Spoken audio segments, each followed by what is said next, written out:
can't be the boss without the sauce. 3 sauces anyone can make, easy, flavorful, let's go. Tangy mustard sauce. Combine yellow mustard, 1/4 cup of honey, about 1/4 cup of vinegar, 2 tablespoons ketchup, 3 tablespoons brown sugar, 2 tablespoons Worcestershire, black pepper, and salt to taste. You can throw in some hot sauce as well. I'm kind of a weenie. Go ahead, bring it to a simmer for about 5 minutes and enjoy. This thing got that tang. Teriyaki sauce. Mixing in 1 cup of soy sauce, 1 cup of sugar, about a tablespoon of mirin. Let that simmer together with about 10 smashed cloves of garlic and 3 stalks green onion. There you have it.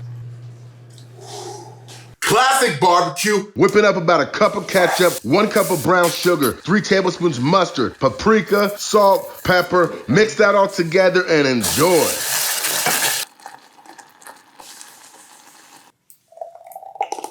Simple, easy, delicious. 3 sauces, all fit for bosses. Official, like a ref with a whistle.